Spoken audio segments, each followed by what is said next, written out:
Hey everybody, and welcome to the Premodern Showdown Series 2. I'm Michael Hoyp. I'm joined tonight by Flint Espel. Say hi, Flint. Hi, everybody. It's good to have you at the start of the episode. Uh, Yeah, that's what I've heard. yeah, just looking at the schedule, tonight we're on our last week of the round robin play. So we're starting things off with Robin, and then he's playing against Phil. And then Shawn is up against Bryan. So I'll quick jump over to the standings. So this is the standings as of the beginning of the week. We actually have our top four set, regardless of the outcome of these matches. So Robin, it will be in first place, and then Aaron will be in second, and Andy will be in third, and Gabe will be in fourth.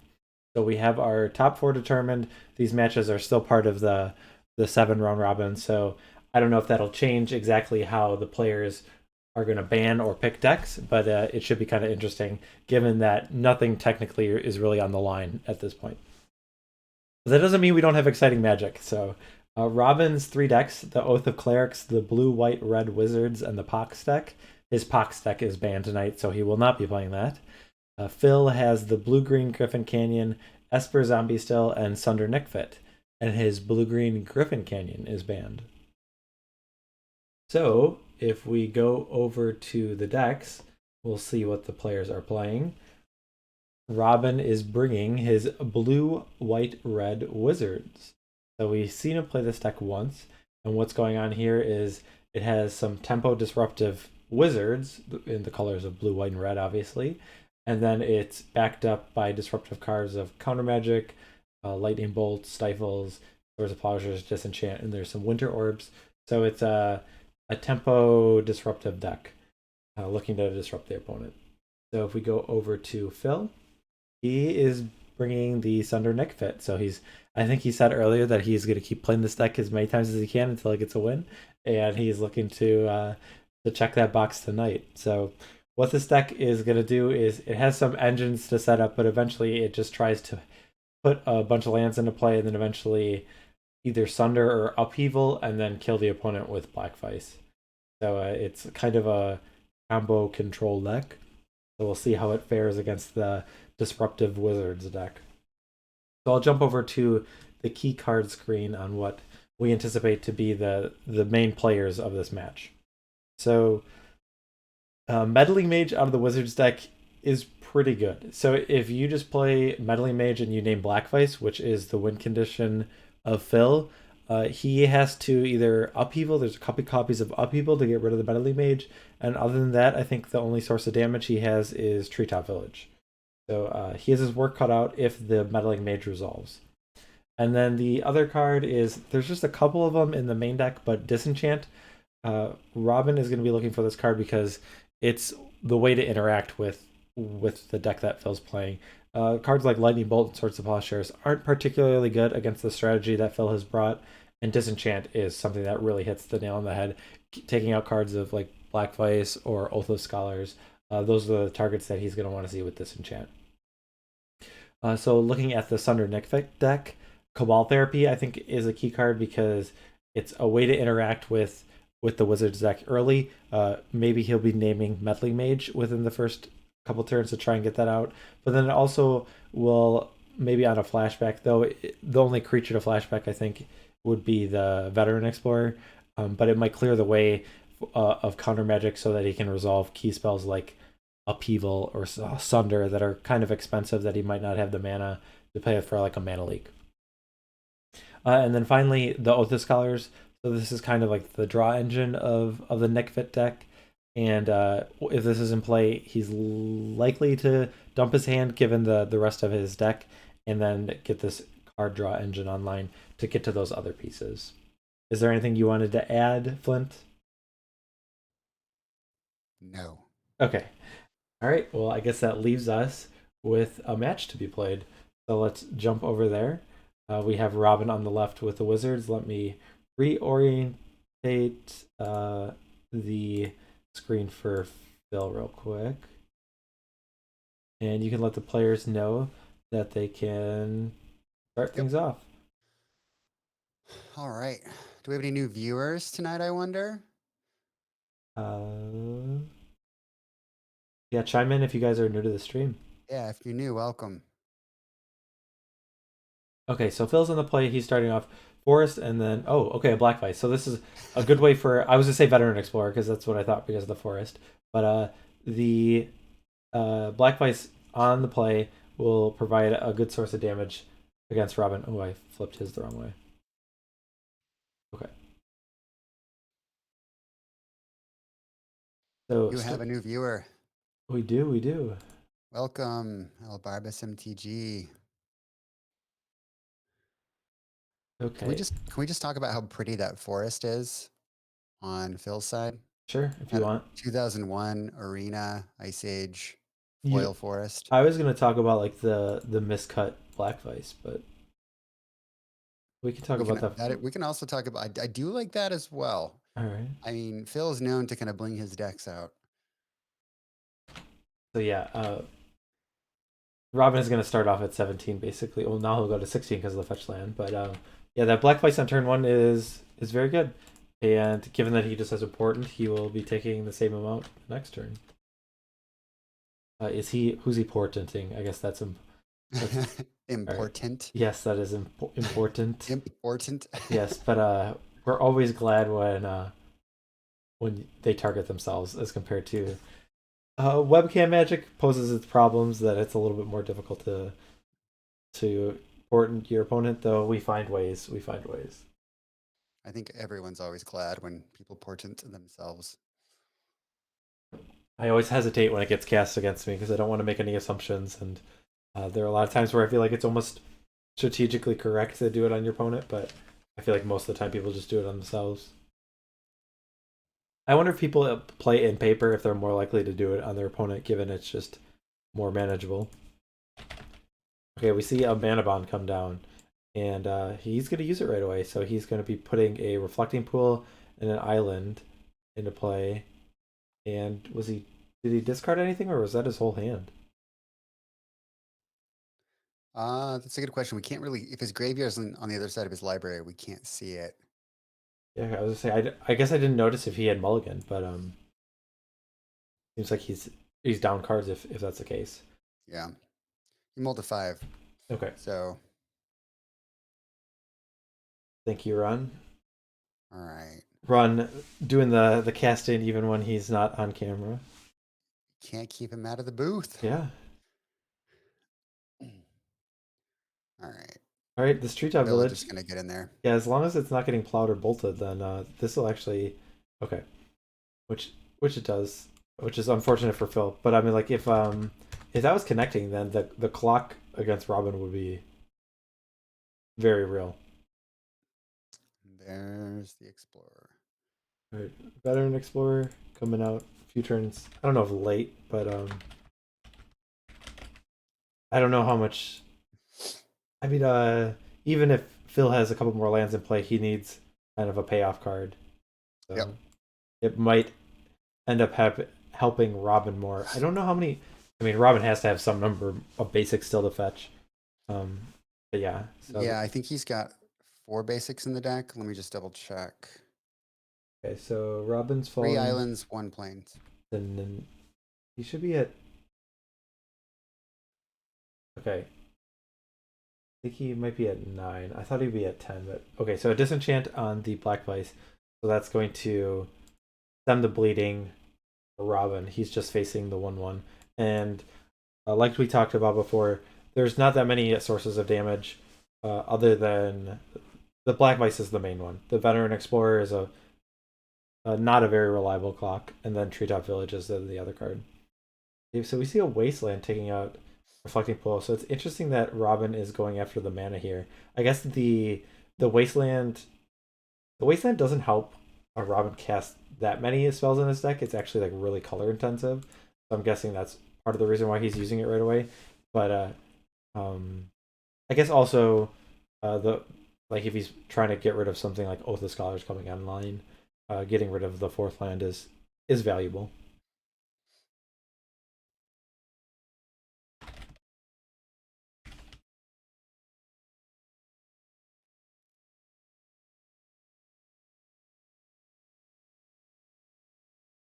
Another wasteland. Okay, well, Robin has a plan, but unfortunately for Robin, he just doesn't have any pressure in play, so there's ample opportunities for him to draw out of this. Plus, Phil gets to get some chip shots in while we're waiting. So we got to see Cloud of Fairies go the distance on Monday. Granted, it had another helper, but you think Veteran Explorer could go the distance here? Uh, my guess is no, but Mine as well, but it would be pretty sweet. I'm excited if that's the case. I would be very impressed if the little one that could made it all the way across the finish line. Oh, we need to throw up our poll. So I have this ready. So before I guess we finish this match, we don't want any bias polls here. That would be We would never ever do that, would we? unprofessional. But you're in the chat. Chime in who you think is going to win this match. So how come we got like this like two tiers of lands for Robin? One's in his hand. Oh, okay. He's Well, just saying, yeah, the paradise is in his hand. oh, so the paradise has been in his hand for a while. Okay, because the island Yep, was up there by itself. I guess the wastelands were coming down, so he wasn't getting out their lands. All right, correct. 6 life for the wizard's deck. I answered a different question. I answered what he wanted to win. All right, that's fair. We'll take it either way. Maybe the support will bring good luck. I'm biased because of the lack of Sign of Darkness. Yeah, the times that we've seen the Oath of Clerics deck, we did not see Sign of Darkness come to play. That's unfortunate. Indeed. I was hoping for it myself.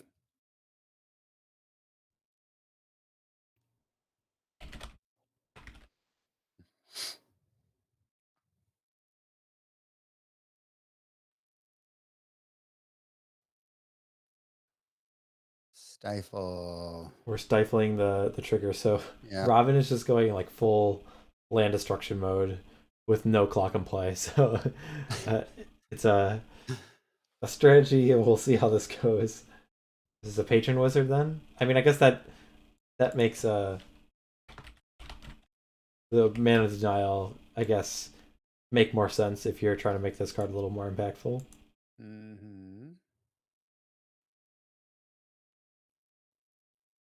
There is one card under the Gusa Scepter. So, what card do you think that is? Oh, we got more Wastelands. Good Lord. All right, we got our poll is split. Undecided. 50-50.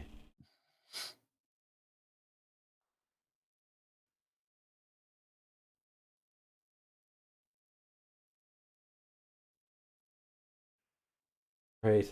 The first damage from Robin comes on turn 8. 100,000. And Bill goes to Turn 20. 18. Bill goes to 21. All right. All right, it was a quick draw go, I think, and then 2 more damage from the patron wizard.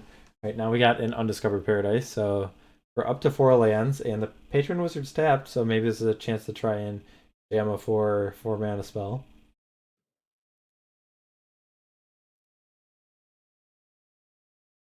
I think he's only got one other card in his hand, but there might be a second.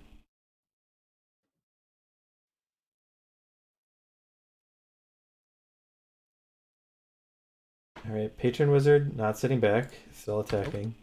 Get in there. Do we have an idea? Ooh, Treetop Village could be a big player here. We've seen a bolt and a plow already be used, Mm-hmm. so maybe the path is clear for the creature land to finish all the job. There's only 2 attacks that would need to be full attacks that would need to connect for him to finish off Robin.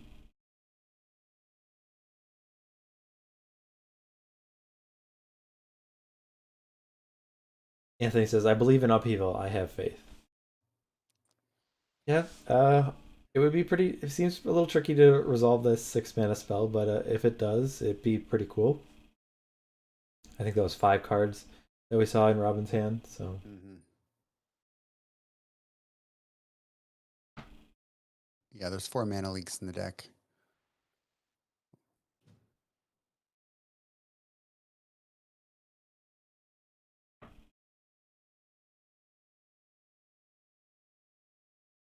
Okay, Patron Wizard knocks Phil down to 15.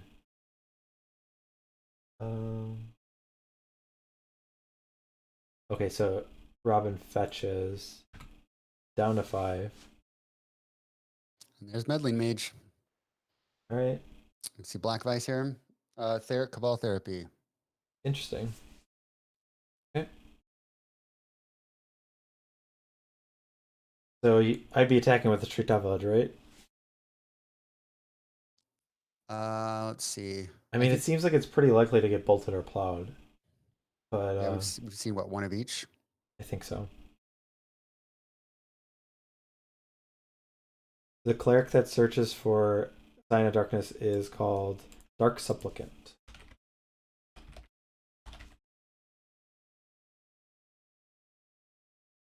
There's the bolt. All right. Yeah, I guess Robin was thinking since he had the bolt, uh, cut off the Cabal Therapy, that'd be a way for him to clear the bolt out of his hand for the path for the Treetop Village, and then the village would be a problem. But I think he's thinking that he has the other bases covered, most likely in the short term.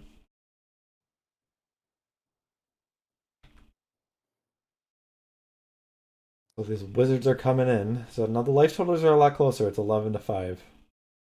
And like we said, Phil doesn't have very consistent sources of damage. So Nope. I That's what think, we've seen a lot of with the Sunder deck, right? He'll get some of the cards in play, and then nothing really happens after that. yeah, he kind of holds for a few turns.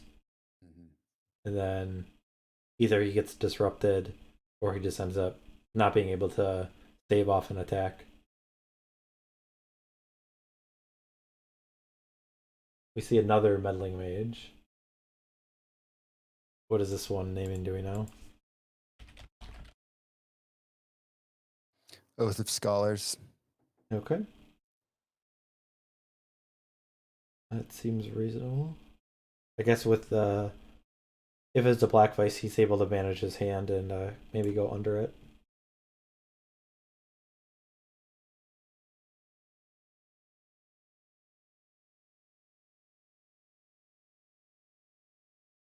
So one card in hand for Phil. Also, there is a card under that Husa Scepter, which could be an upheaval or a sunder, or maybe a card like. I'm trying to think what card he would be keeping under there, not casting. I don't know. So here we see a veteran explorer. I think this one will end up blocking. Oh, I need to update the life totals. We're at 5 each. This veteran explorer is going to be mana leaked, which will be paid for, and then a second mana leak will be used to get rid of it, and that should do it. Looks like it was Yep. an Oath of Scholars was the card. Okay. Uh, Ron is gifting a tier 1 sub. So thank you, All Ron, right. for the gifted sub. We appreciate it. So this first game goes to the Wizards deck, which I guess on paper we thought was definitely the advantage game one, but the way things started, I mean, thought Phil might have been able to just attack for damage and kill him that way. All right, let's go over to our deck screen. We could talk about what we think is going to happen for sideboarding. So a card like Swords of Plowshares or Bolt is less effective. I guess it did have a decent amount of utility. A card like Stifle is also something that like is seems like it has minimal effect. But the cards, let's see. I don't I like Pyroblast. Pyroblast, Annul, Yeah. and then Seal Cleansing. Those all seem good. I mean, you can make arguments for cards like Black Vice, but I don't think they're necessary. But yeah, I'd bring in a Seal, Pyroblast. Yeah, I think Phil's vanilla. deck is really good at emptying its hand, right? Yeah, Down to where Black Vice probably wouldn't matter, but I do think it's probably a null, two blasts, and a seal here. What do you take out? Do you take out the swords and leave the bolts for extra reach, I or think so. I guess the one downside to taking out swords is the cleanest answer to Veteran Explorer. yeah? So maybe, but like Bolt is obviously more versatile in that it can go to the face and finish off an opponent. So it'll be interesting to see if Robin prioritizes one or the other, or maybe they're all coming out. But then yeah, the stifles I think don't look particularly good. Let's look at Phil's list and see how the other things. I don't think there's any like really juicy stifle targets. Um, so I think the stifles might be something that comes out. Yeah, you might be Um, right. so what cards do you think you're bringing in? Wow. Good question. It's just always Gigapede, I guess. I was thinking Gigapede. I mean, we saw Ensnaring Bridge come out, but I mean, like the problem is like there's cards like Grim Lavamancer and I like Curse Totem. okay, activated abilities of creatures can't be played, Yeah, it hits Lavamancer and it hits Patron Wizard. I think it's and probably worth it. Keeper of the Mind. Yes. Can't forget Yeah, that one. indeed. 'Cause I don't know if City of Solitude is something he's planning on bringing in, protect him against. So that would only. So is that just It, spells or its abilities as its well? abilities too. Okay, so then So it would then work. that seems a lot more reasonable. That Yeah. prevents the Patron Wizard from being used. What cards do We you think you want to take out? yeah, I was just gonna ask you that. Gosh. I think. Well, we talk. I mean, some number of the Gusha Scepter or Library of Lang. So in the past, I think we took out Library of Langs first. I think we talked about it before, and I think we saw Gusha Scepter and not Library in previous games because it Robin's not a discard deck, so maybe you can shave some of those. Maybe a card like Glacial Chasm is not good enough because there's four wastelands. Um, I don't know. It'll be interesting. All right. Oh, they're shuffling up. I saw a card get flipped over, but they have not started yet. Do we have any more player facts or Yeah, I can bring some of those up. We can talk about them for a bit. We have Robin. So we asked, what is the most memorable Magic game that you've played? And Robin says, the one I just played. The rest I've forgotten by now. So Robin against Phil is his most memorable matchup that he's played. Which Magic card do you think you cast the most? And we've talked about this before with Robin. We put these two cards together. It's or two things together. Ball therapies and Robin. They go together like two peas in a pod. I guess I mean having flashback helps. I guess you get to cast it twice as much as any other spell. His favorite sport is Dota 2. Do you watch Dota or follow it at all? I don't know. I Okay. know what it is, but Yeah. never really got into it. Yeah. I I don't really even follow League either. So, um, but I like I like esports a lot. So I'm afraid to dive into any of those. I already spend too much of my time to Magic and then other things already. So his favorite non-Magic activity is reading. I wish I would read more. I never developed good habits of reading, so I've not read a lot of books in my time. But reading is great. The most underrated pre-modern card he says is Unearth.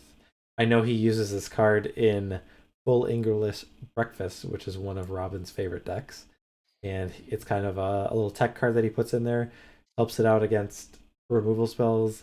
It's really weird how it interacts with a creature on top and a Volrash shapeshifter, even though the basically you do get like the enters the battlefield effects of the card before the Unearth gets It's the graveyard. yeah, and the Yep. shapeshifter becomes a 0/1 again.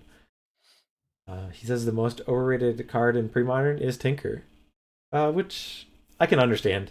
I mean, I think everyone associates Tinker with the super broken things. We see it in vintage cubes or just vintage, or we know it just from past standard histories where Grim Monolith and Phyrexian processors.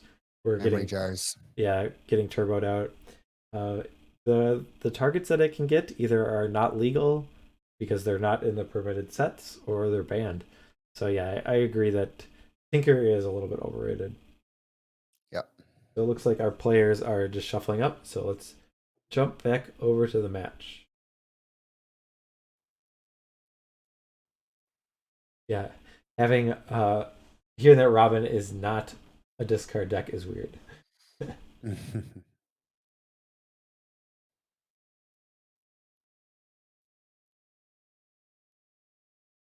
Okay, so Phil looks like he's keeping 7 cards, and Robin is debating his opening hand. Yeah, he's mulliganed a few times now. Okay, I guess he's trying to stay under a Oath of Scholars. That's probably what he's doing.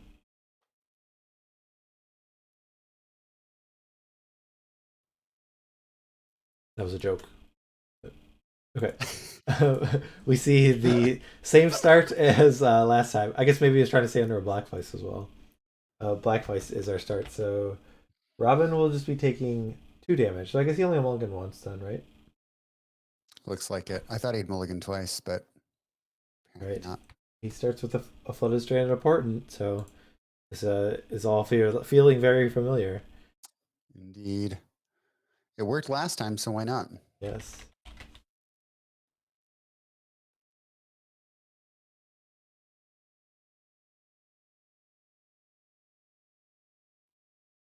Okay, I have a question. I thought about a deck building challenge, and if the community could get in on this, I think it might be kind of fun. But if nobody else does Ooh. it, it would not be.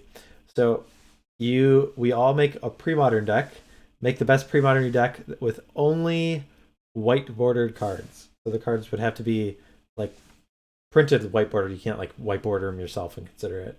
So So base sets and chronicles. yeah, but I mean, and then like there's a bunch of in like the beatdown set. So like Portent is a card, or like Impulse is a card that was in the beat. Anthologies. Yeah, it was in the beatdown. Yeah, there's a number of sets that were that white bordered. It would be interesting to see what kind of decks you could make of only white bordered cards. So, Doesn't it have to be white bordered, like printed after revised? So it's uh, like fourth on. Like, revised would does be this fine. have to be? Revised would be fine. I don't know. Yeah, I guess yeah. That would be all the yeah. Any actual white bordered card would be fine. I think. I was gonna say I didn't want any of the if it was whiteboarded after in the modern frame, but Yeah. I guess eighth edition is yeah, I don't know, maybe there are eighth edition cards that are not white bordered that are there probably are a few cards that are only in eighth edition that like weren't in a white bordered card. You guys understand what I'm saying? All right, I gotcha. back to the game. So Robin's taking 2 from the Black Vice, and the Veteran Explorer has come down, and there's a Treetop Village. So this is very similar to the last game. We just need a wasteland, I think. Oh, City Brass. It looks similar. I got kind of excited. Mike started salivating. All right, so how many of these cards can you play in my theoretical format? You can play City Brass, you can play Black Vice, you can play Forest, you can play Portent. All right. Well, Necropotence would be banned, so I think you still have the same ban list. Maybe you could unban it, but I was thinking you'd still use the pre-modern ban list. White Comes the Weenie team. and done. Yeah, maybe White Weenie would be pretty good. All right. Well, the treetop gets activated and it's getting bolted. And Robin goes down to 14 and then 13. Yes.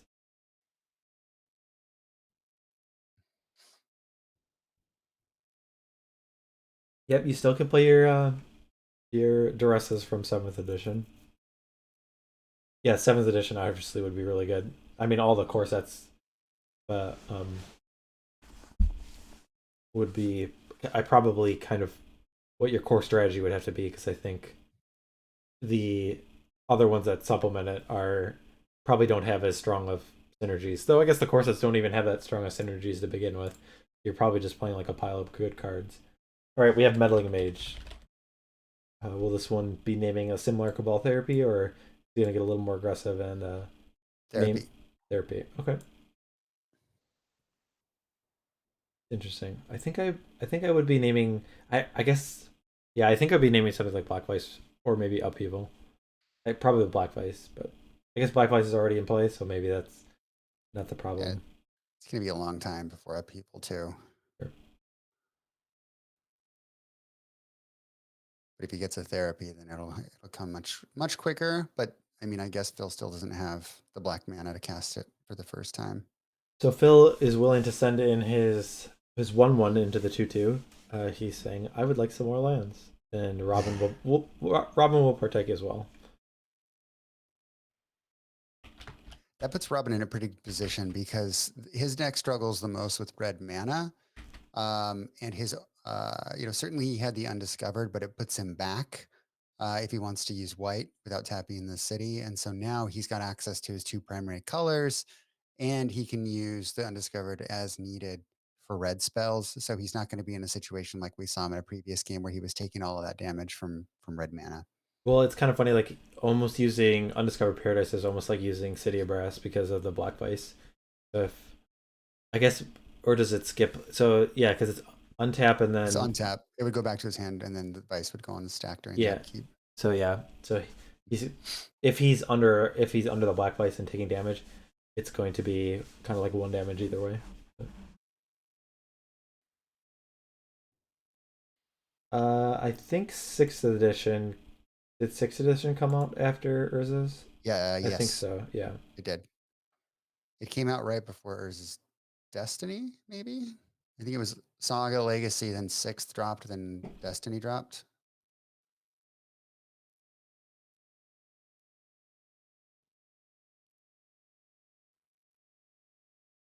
All right, we're seeing 5 mana tap. This could be a The Null Brooch. the Nullbridge cast for.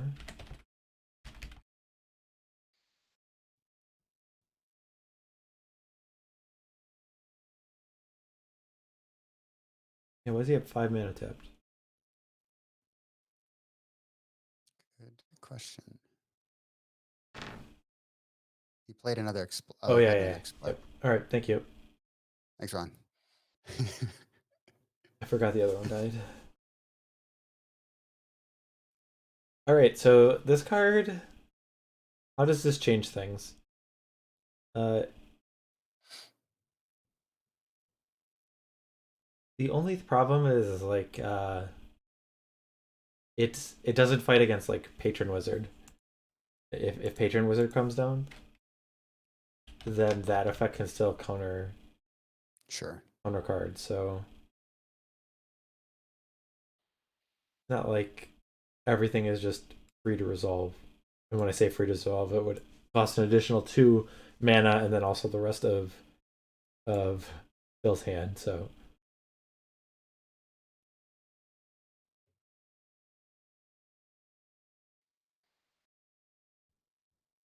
I wonder if Robin has the disenchant while Phil taps out.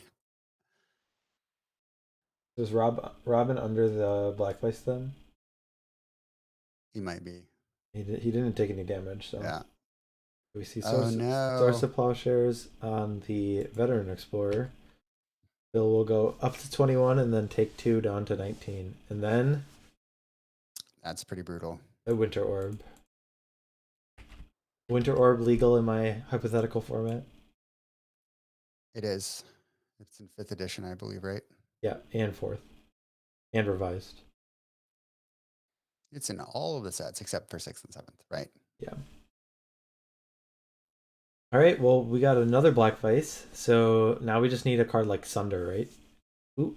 And given that Undiscovered Paradise was used, and so Robin did that knowingly because I think because of the Black Vice, but then he should take 2, right? He had 4.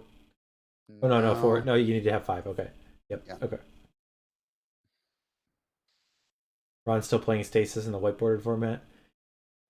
Yeah, it's probably pretty good. You lose Forsaken City, which is a problem. You also don't have cards like Gush and whatnot, but you still have Impulse. You could have like 4 Spike instead of Days. You don't You have have Counter thwart or Spell. foil though. Yeah. So I don't know. I don't think it's very good, but Ron would of course make it work. yeah, you also have to think of like relative to the format. Like obviously the rest of the format obviously gets a lot worse too. All right, we see a Phyrexian tower added. That's unfortunate that Phil has it now. He would probably prefer that the turn before with his veteran explorer.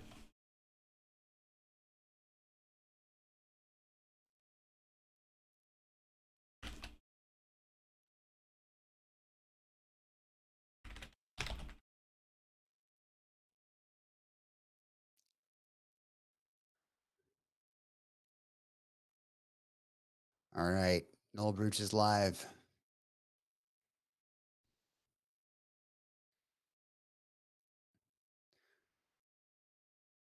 Does I Robin have guess any other cards in his hand? I don't know, but like Sunder would be really sick.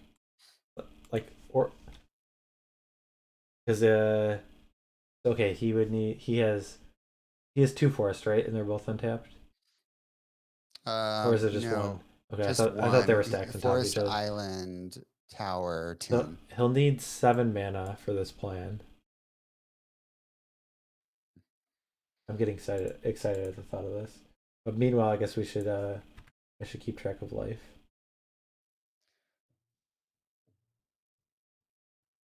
Robin goes. We're both at 9 now. Yep. And I guess the patron wizard. But if Robin's attacking with that every turn, then though, how far off are we? 1, 2. He needs to play a land. So on his turn, he has a land and a Sunder. Then he can cast Sunder and Null Brooch, right? Because of Ancient Tomb, yes. Yep. All right. We can do it. We can do it.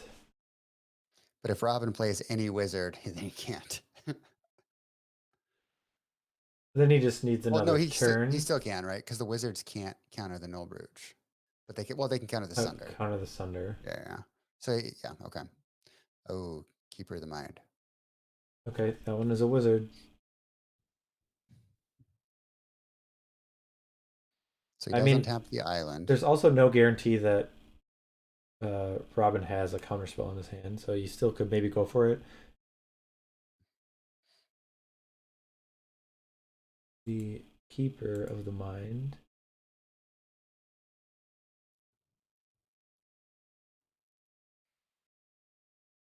So there's a land.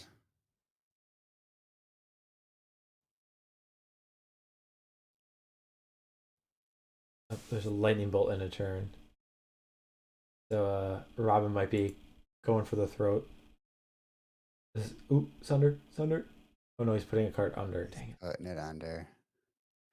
And now Well, he's going to try to counter, I guess. oh, that's fair. Yeah. All right. No, Bruce going to good effect. I guess I put his life total down a little prematurely. So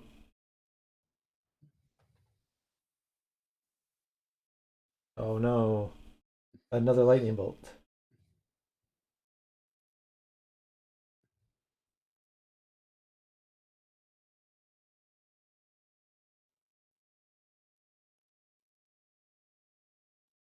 All right. So Phil will go to 1. Yeah. No Just tapping Ancient Tomb now. so just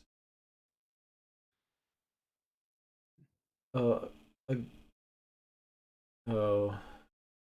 Wow. So the last card in his hand was the Agrivian Find. I don't know how to say it. And Robin had a That'll do Pyroblast and it. Disenchant. So Yeah. the Wizards deck is the successful one tonight. Thunder Nick Fit falls just a little bit short again. So let's tune in and listen to what the players have to say about the match. Sounds good. So I had these were my 2 cards. So I could have disenchanted your Null Rod, Null Brooch in my turn before I passed. There's no real reason to. It was like pretty much over at that point. Yeah, I mean, I think the Wizards is a pretty cool deck. I think, like you said, like the mana base is a little bit tricky sometimes, but when it gets going, it's like pretty good. Yeah, the mana base is pretty poor. Like I said, like it has no wastelands and 4 more good sources in the new version. And I think like this was an example too of why I play 4 more wizards in the other version is like, yeah, I resolved Patron Wizard and Winter Orb, and then it's just like, oh, I guess I'll attack with my wizards anyway, right? Like I I need to actually deal some damage. So it's hard to keep the lockup and deal damage with this version, which makes it a little weird. But I thought this matchup would be like a little closer than my black decks. But I might have been wrong. You're right that Gusta's Scepter is pretty damn good against the duress stuff. But if you, I guess it's, I don't even remember what you banned. Did you ban Clerics? Yeah, I mean, no, I think I banned Pox actually, but I think what it is like honestly like this deck I'm not as afraid of discard. What I am afraid of are Pyroblast, Annul, and Disenchant, which basically you have right there. Because it's like, because with discard, like if you can sneak through one of the enchantments, then it's fine, because there's no way for most black decks to remove the enchantments once they're down, right? Or the artifacts. Yeah. But like spending like 4 mana or like 5 or 6 mana on like Oath of Scholars or Sunder, and then to get it Pyroblasted is like the worst feeling in the world. Yeah. You know? And so like the mana differential of that is like so much worse. And like, so that's like one of the reasons why like I feel like a black deck might, I don't know. I mean, honestly, like Pox has 4 racks too, which are just like, as we've seen, horrendous. The tricky thing with Pox is the racks and the curse scrolls that just don't care about stuff like Null Broach or Ensnaring Bridge or whatever you're trying to do, right? Yeah, that's true.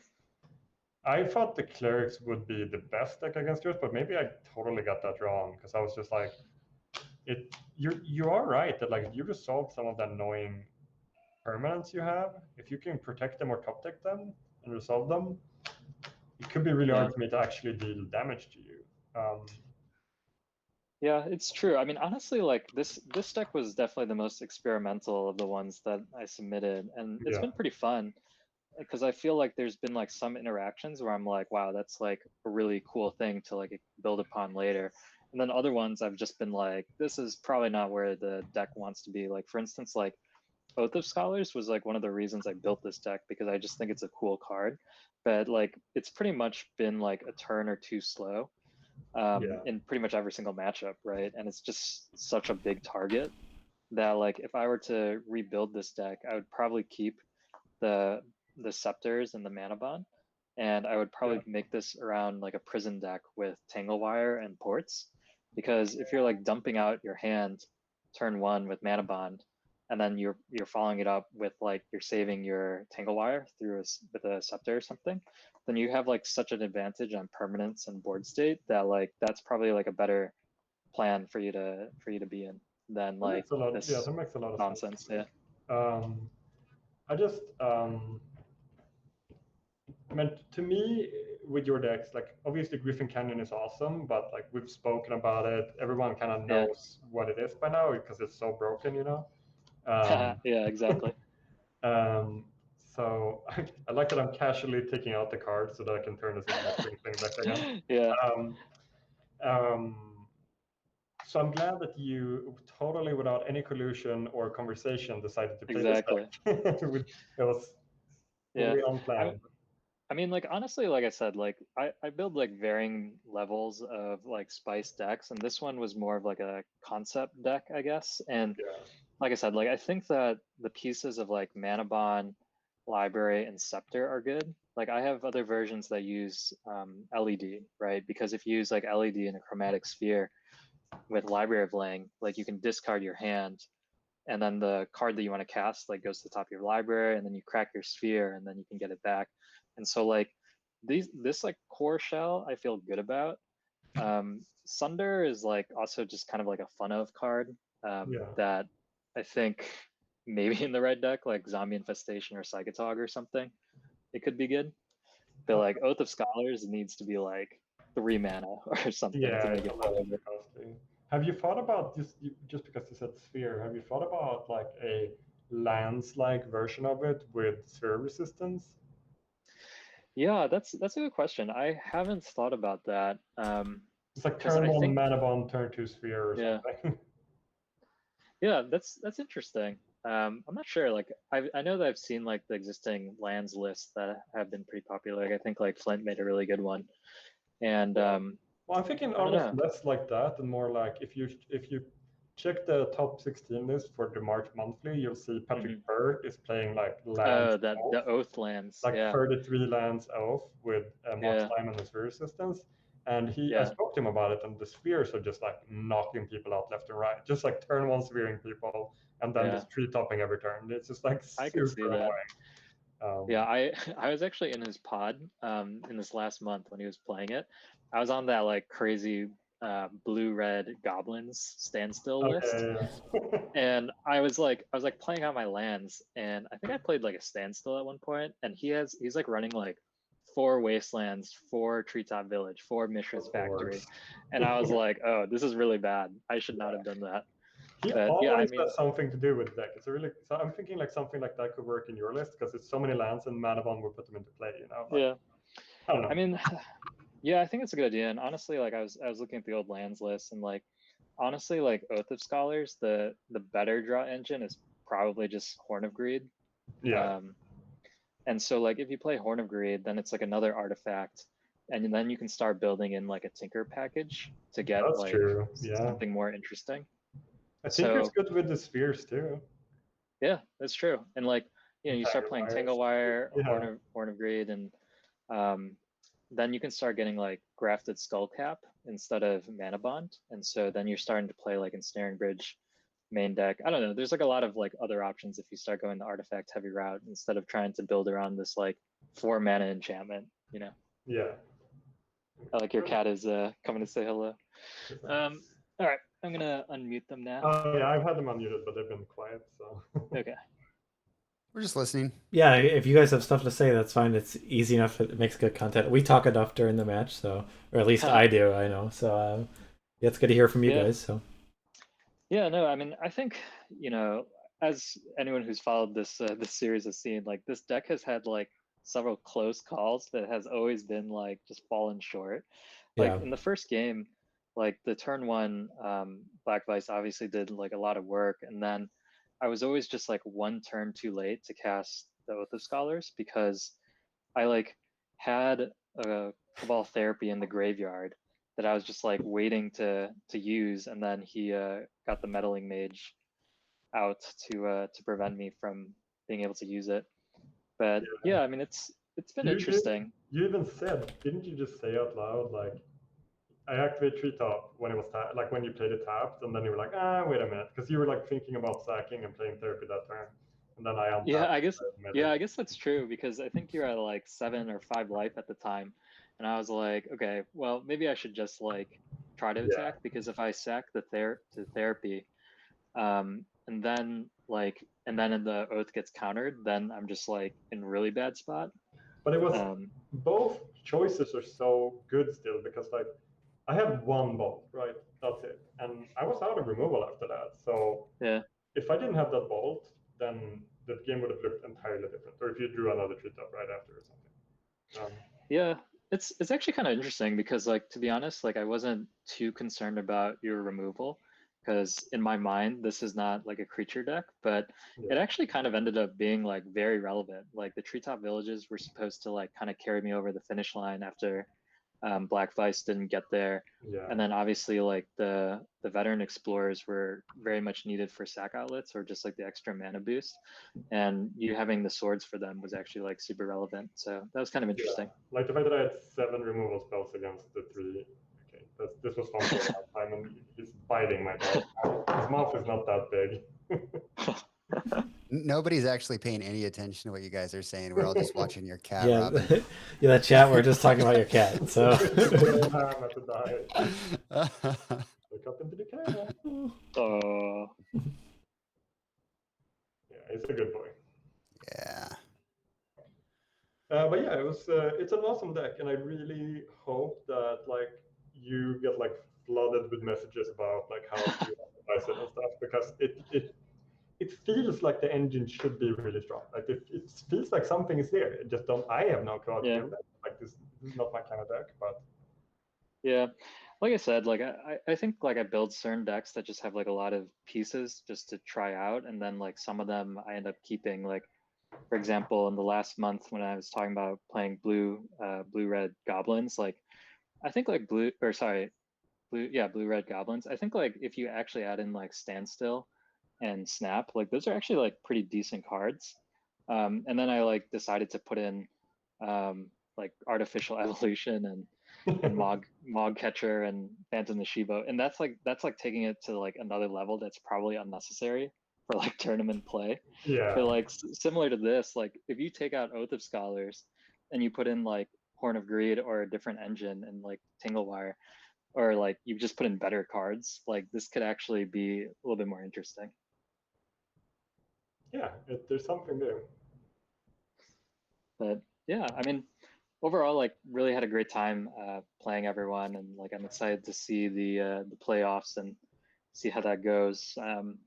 Good luck, Robin. I'm sure you'll have some good matches. Yeah, I'm looking forward to it. So the next players are knocking on the door, so we will bid you adieu. But Phil, thank you again so much for agreeing to play and showcasing these very, very creative decks. Fun. It was really a blast watching. Yep.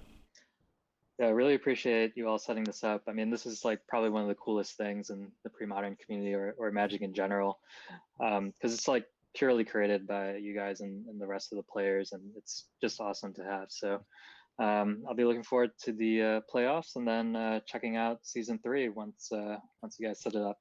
Okay, sounds good. All right, thanks, guys. All right, bye. Bye, guys. See ya. Bye. Okay, we are going to get things loaded up for our second match, which will be between Shawn and Bryan. So we're going to be taking a short break. And so if you guys just sit tight, we'll get our players ready, and we should be ready soon. Okay, everyone, thanks for waiting. We are back from our break. We have our players set up between Shawn and Bryan. So let's jump over to the ban screen to talk about what the decks they have available. So Shawn's 3 deck, the Unnatural Mirror Control, Prosperity Bloom, and Torpors V. He will not be playing Torpors V tonight. That one has been banned. And Mano has Mind Slicer, the Birds, and Solfatara Springs. And the Birds will not be brought because that one is banned. So if we go over to the decks, we can see that Shawn will be playing Prosperity Bloom. Woo! So we see this one in action before, and it's kind of like the same story as Phil, I guess. Like come very close to winning and has just fallen short. And so I think Shawn is using this as a last hurrah to get Pros Bloom with a win. So the Pros Bloom Swan Song. Yes, and so if you're not familiar with this deck, it's a classical combo deck. It needs a bunch of different mana engines pieces, but it has different replacements for redundancy, and then eventually we'll get a Cadaverous Bloom, draw a bunch of cards, exile those for mana, and then drain life your opponent to kill them. So Mano will be playing his Solfatara Springs deck. So we've seen this one have some very explosive games. So we'll see if maybe those are in store in this matchup.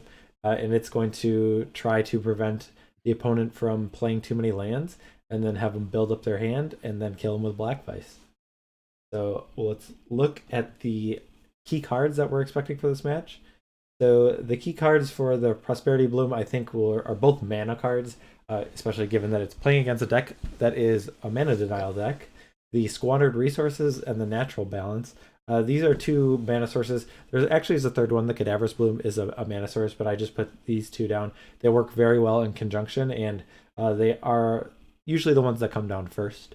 And I would add too, if he can get a Squandered Resources in play, he's in really, really good shape, because then it's a lot easier for him to cast the Balance and get out from underneath the Solfatara lock. Mm-hmm. Yeah, so these cards will just provide a good amount of mana for the Prosperity Bloom, and so really is going to try to undo a lot of the work that Mana was doing with his Solfatara Springs deck. And then for the other deck, we've talked about this before, Ancient Tomb. I just think speeding everything up a turn is really important. There's not really a clock for on the other side of the deck. The combo deck usually just deals 20 damage or doesn't deal it at all. There are certain circumstances where maybe a small drain life would kill the opponent, and maybe Ancient Tomb will come into play, but for the most part, speed, I think, is just the name of the game. And then I added Hoodwink. There are, I think, a couple of copies of Hoodwink and a couple of copies of Boomerang, but mainly because this is a way to maybe deal with cards that have already come into play. But and then we talked about like the enchantment, like Squandered Resources. He might be able to bounce that to delay things. But there also might be a sequence where if a Cadaverous Bloom is in play, all the mana and cards are used, and then to cast a Prosperity. And then if in response, Mano might have like a card like Hoodwink, and that will undo a lot of the damage that had been done with that board state. It may come into play, so that's why I've chosen Hoodwink. So is there anything else you want to touch on, Flint, in our pregame before we jump to this match? There's not. Let's get into it. Okay. You want to let our players know that they can get started. We have Shawn on the left with the Prosperity Bloom, and then Mano on the right with Solfatara Springs. Okay, I do have a poll ready. We want to hear what you guys think. Who is going to win this match? So give it a vote. Give it your best shot. Or if you could be like Anthony and just vote who you want to win. That's too. That's fine. We won't judge. So turn 1 kill. Oh my. Oh, we see a Black Lotus. We see. I think Gerard, you might be right here. We got a channel. And we have a fireball. Oh, and he passes the turn. If he just passes the turn, we see a force wall. Okay. If he had misdirection, that'd be a little bit better. Oh, he has the red element to blast. Oh my. Oh. And if Shawn had the mountain and the lightning bolt, or if he would have been on the play, he would have had the bolt to finish him off. But nope. All right. That is magic how Garfield intended it. Yes. Absolutely. Channel Fireball. Do we award a game win? Does he get just like a? Do we put it up on the scoreboard? We'll give him for a moment. All right, he got a win, and then we'll take it away. Was that your idea, Gerard? All right, we see a first turn Black Vice and then a Particle Miner. So that is a very, very exciting turn. Mana will take 2 damage. Well, I mean, Shawn gets to play a card. I guess the Lotus Petal makes it so he doesn't have to discard, but Shawn takes the 2 damage, right? Well, he took 2 from Ancient Tomb. Oh, gotcha.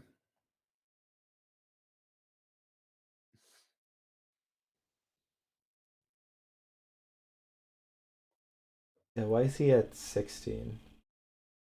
He only had 7 cards in hand. Because Black Vice is upkeep, right? Yeah. It's not draws. Yeah. Well, there's a second one, so. Okay, Black Vice is going to be doing a lot of damage here.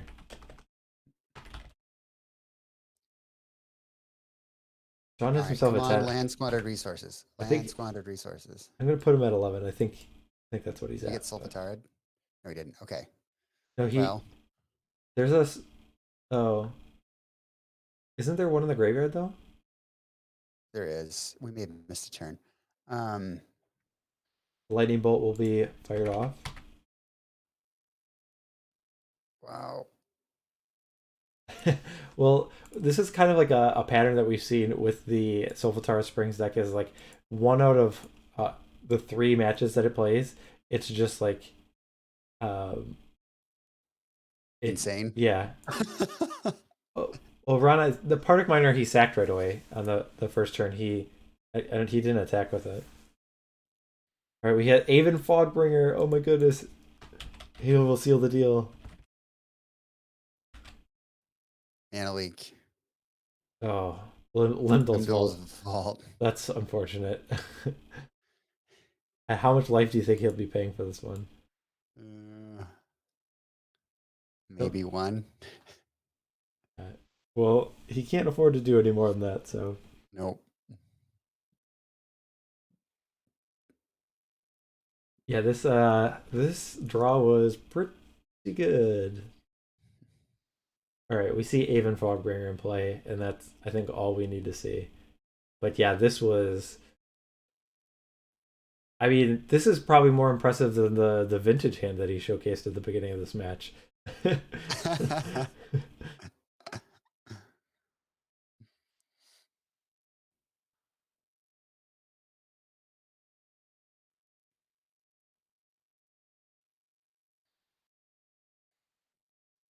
All right, I'll go down to 1. This would be a very exciting turn if he's able to combo off from here. Is he going to let the Avon Fogbringer do the final damage? I think that's the real question. Mm-hmm.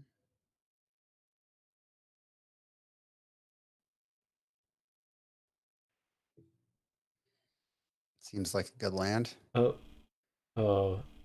Fogbringer will not get to do the damage. We got a City of Brass that's being tapped. That's how we'll end things. Yeah. Well, we got a Squandered Resources in play. That's a key card, so I guess that's good for Shawn. But Shawn's gonna go out on his own terms. All right, now the win is legitimate for Bryan.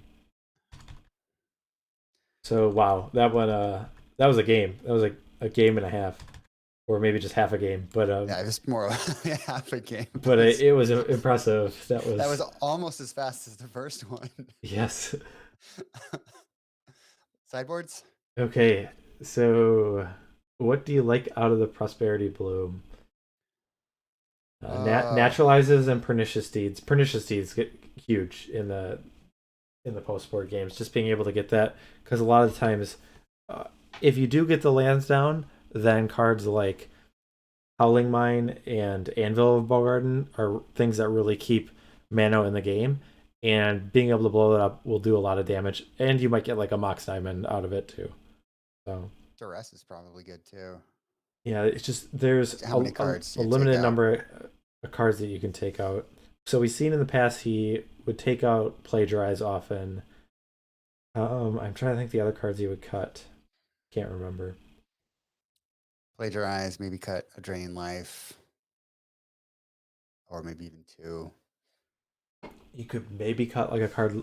Can you cut a card like Infernal Contract? Yeah, because like the damage might be a little bit too much, and like some of Mano's cards do allow you to draw cards too. So yeah, something like that. You can make an argument for Hydroblast as well to fight the red spells, which I think there are Pyroblasts. But I guess there's not that many blue spells, but the Prosperity is a pretty key card. So Chain of Vapor, I don't think comes in. I think because a lot of times Mano is going to want to have permanents in play. Yeah, you might be able to get a Squandered Resources in play, but if you're bouncing your own Howling Mine, then it's a little bit awkward. Arcane Lab seems good. Yes, that one seems like a real winner there. I would anticipate that would be. It probably seems like the best one. Mm-hmm. Custody Battle. We bringing in Custody Battle. Obviously, when do you not bring in Custody Battle? Maybe they're just like role playing and they just want to do like a judge thing. See, he's got like this whole legal thing going on. He's got propaganda with the bars, the little guy in jail, and then Custody Battle. Is there like a judge or something? And our the Words of Wind, we got a bunch of legal papers flying around. I think we got a theme deck going around. I think that's how the sideboard was chosen. We'll have to ask Mano about that. There was some kind of an accident in the laboratory, and it's led to a series of lawsuits. Or maybe that's just where the paternity test is done. I'm thinking this is like a family court of law thing where we're talking about who gets to hold the child kind of thing. So, all right. So let's look at some of the players. So we didn't quite finish off our first player. So let's go to Phil. His most memorable Magic game. He said he was playing Approach of the Second Sun, Brew in Legacy. So his creative skills do not just stay in Premodern. They go outside of that, definitely for sure. And his opponent was on Mud, so that's like a mono brown prison deck. And he managed to cast Chalice of the Void for 7. So the 14 mana of a summon so that he could not resolve his Approach of the Second Sun. So that seems unfortunate. but pretty cool. His card he's cast the most, he suspects that it is Impulse. So filter those cards and draw them. So, okay, Blue Mage. His favorite sport is basketball. So, do you?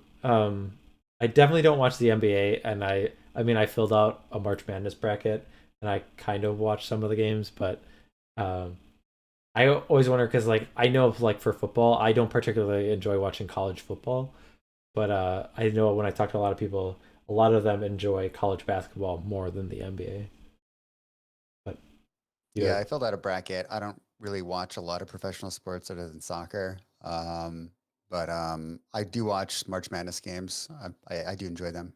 I'm beating my wife in my bracket, so that's good. She I think she's out. I don't think she can score any more points.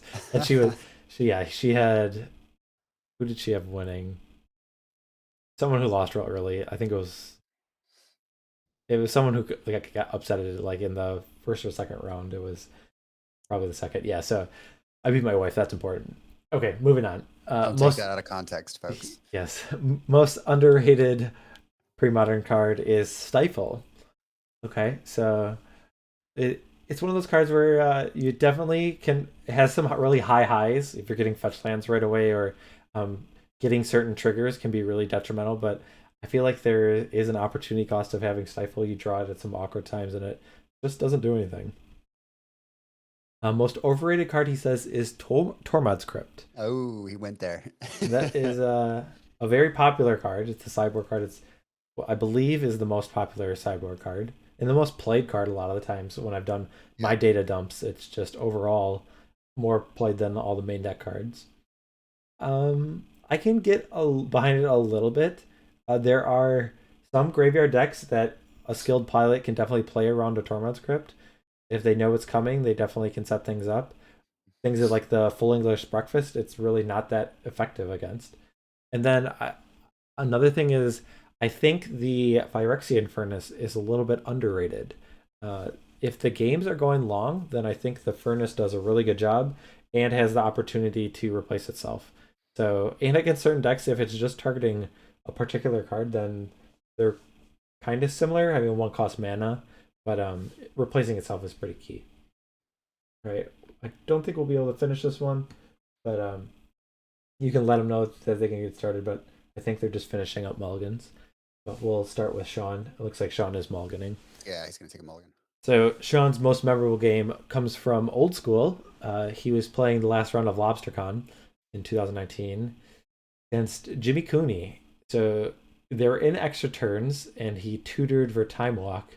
And so you got to take one of the extra turns. So that's a pretty sweet interaction. It's something that I guess I've never really thought of is like, yeah, there are 5 additional turns, and you usually think, okay, the active player gets 3 because of 0, 0, that's pretty sweet. 2, and 4, and then the other one gets 1, 3, and 5. But that's not how it works. It's just the actual turn. So taking an extra turn with Time Walk will still count for that counter of 5. So in that very last turn, he ripped a blue elemental blast to kill his opponent's only blocker, then attacked for Xaxes. And then he ended up getting second. So that sounds like a pretty sweet sequence. I think even without the tournament success, or maybe even like winning that match, or that it just the idea of like stealing a turn in extra turns, I think is pretty cool. Yeah, I like that. His most cast card, I think they're pretty close, so I think we're gonna pause on this and jump back over to the match. Yep. Okay. So it looks like Shawn is putting one card. He's putting 2. So he's mulligan twice. Do you think he has the just Lotus Channel Fireball, Lotus Land Channel Absolutely. Fireball? Absolutely. Does Here it comes. Does it matter that he mulliganed? The cool part is doing it to Cooney.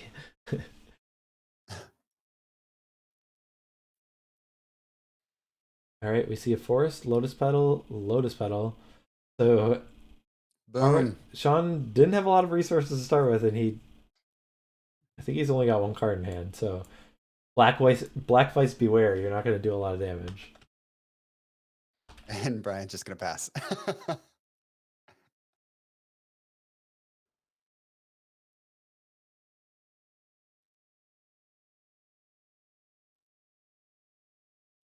Okay, so Shawn is happy he's able to play another land.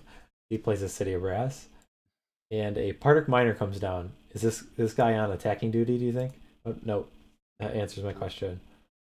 Kind of interesting. I feel like I might just be like, well, you know what? If one of the 2 cards in your hand is a land, then I guess I don't know. I might be attacking with that guy for a few turns. Yeah, Black Vice isn't going to do a lot of work yet.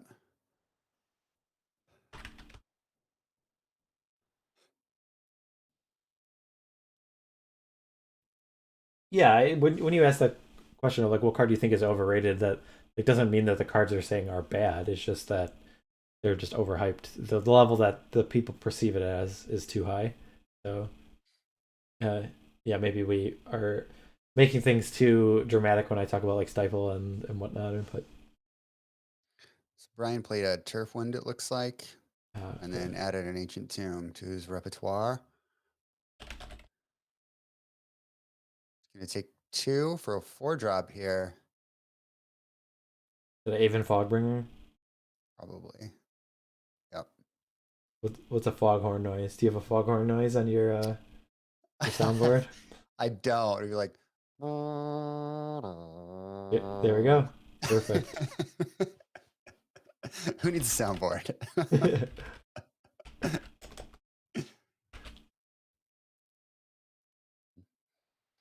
All right.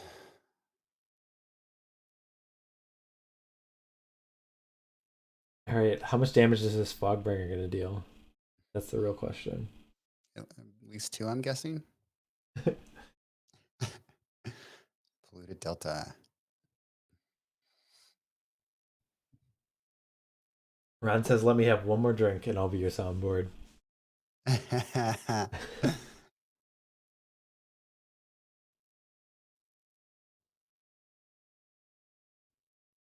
All right, Fogbringer getting in there.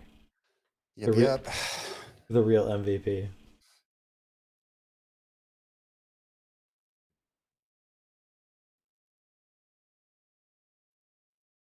All right, doubling down. We've got Fogbringers for everyone, or just for Shawn, I guess. The Foggy Beatdown. Oh, the fog has been brought. Yes. What if? Do you think if there are there how many cards are like lighthouses? Are there, There's the one in. Wasn't there one in like Innistrad or Desolate Lighthouse or something? Oh yes. Maybe it was in. Yeah, that was it was Innistrad block. Yeah, I think it was the second set. Okay. I can't think of the name. Dark Ascension. Yeah. Desolate Lighthouse is what I was thinking of. Was it Avacyn Restored? Okay. But yeah, I'm surprised that there aren't like in the.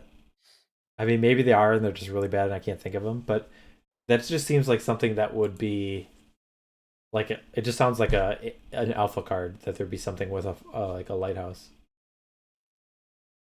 All right, Limdol's Vault. All right. So,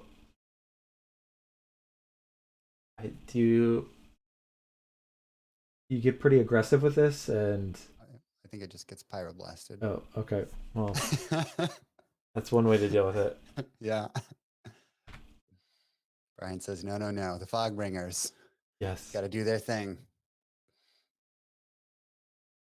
Flooded Shoreline, also like Coastal Tower. I think has a. There's some islands that have lighthouses in them as well. I think a lot of the Onslaught ones do, yeah. Oh, that's not as lighthousey as he is at all that I thought. All right, never mind. Yeah. I do not know the card Flooded Shoreline.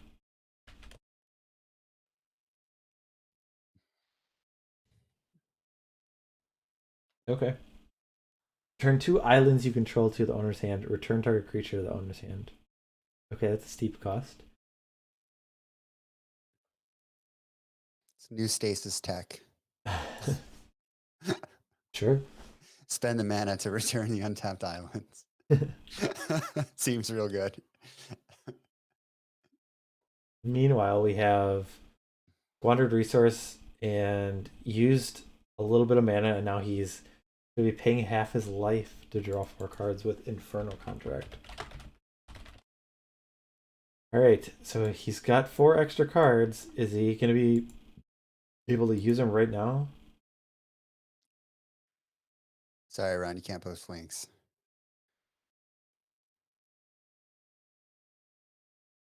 Oh, I thought I adjusted it to allow that, but I guess not. Nightbot has returned. A Nightbot. He was quiet for a while because on his original settings that we had it, he would just get mad about everyone spamming emotes or all caps or just like chatting too much, I feel like. All right. People having a good time. So paying half your life when there's 4 power in play is a big deal. He's down to 4, so Shawn's got to do something now.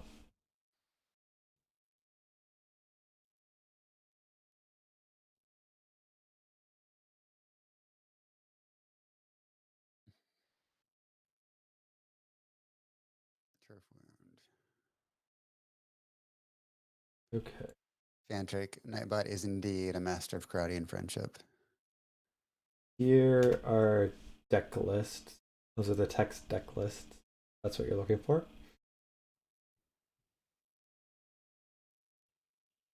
Yeah, so from the sequence, I guess step 1 is natural balance. Step 2 is prosperity. Step 3 is cadaverous bloom. Step 3 is always profit, Mike. Sure. Shout out in chat if you know what that's a reference to. Well, I mean, I don't know the origin, but I mean, I know the meme. Looks like I see a hand on the table. I'm guessing that you can't do anything. Elvish Spear Guide will not be able to block a Fogbringer. Chat knows what's up. Well, alas. All right, let's go hear from the players before. Sounds good. Before we digest too much. So either blue, like a hand that probably had bloom and prosperity, or natural balance and prosperity, or some combination of like a mana generator and a card drawer. Yeah. The mull hurt too because I had the mull to 5 and I put an island and a prosperity on bottom. Oh.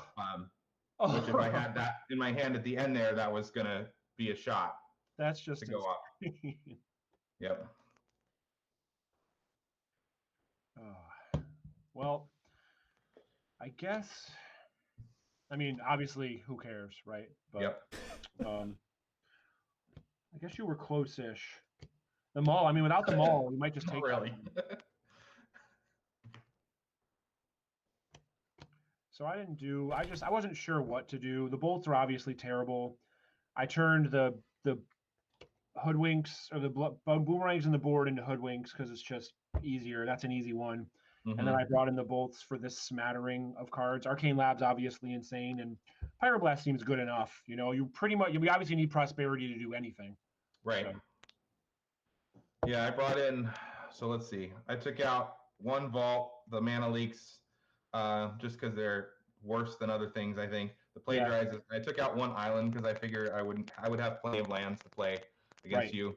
That's pretty smart. And then I brought in City of Solitude, which is the Arcane Lab equivalent, I think, against your deck. Dude, that's insane against me, right? Yeah, it shuts so much of your stuff. I think one thing that's misbuilt about this deck that I have, I think it wants like probably 1 City of Solitude main, maybe 2, and probably the rest of them in the board. Yeah, just turbo out a City of Solitude and do your thing. Yeah. Yep. And then I brought in the Naturalizes for the Arcane Lab. 1 Duress just because I had the spot, and then the 2 Hydroblast for the Pyroblast, and then maybe also stopping the random Solfatara or Miner or whatever. Geez, I didn't really think about how good City of Solitude is against me. Jesus. Yeah, Christ. It's nuts, but I only had the 1 in the board there, so. Right, yeah. That's a card I learned. I kind of learned how good that was dabbling in Twiddle Vault, Scrying's Twiddle Vault this year. Yeah. You know, to the point where I was playing, I felt like I definitely had 1 main, and maybe was considering it. Maybe had the 2nd main in that build. Yeah. It was insane there. Yeah. Yeah, I had at least 1 in the main for mine as well. Yeah. Just because it's just the best card to have, like when you're trying to go off. with 12 vault. It's just so, yeah, it's like a warm blanket, right? You're just so safe. Yeah. We can unmute these guys maybe if they have something to add. Yep.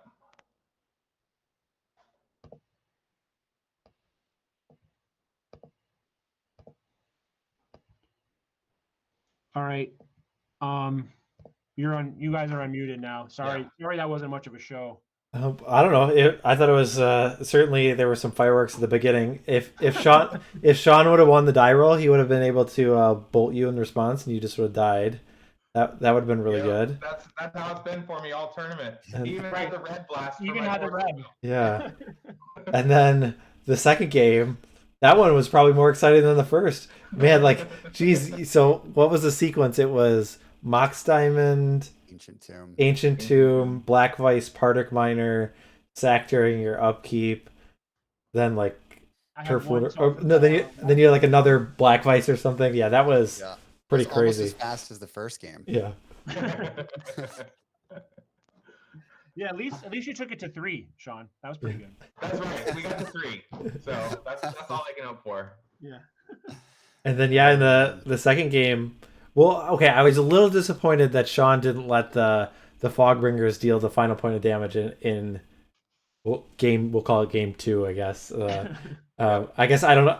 And then I guess in the last one too, the Fogbringers were there to finish him off, but no, they didn't.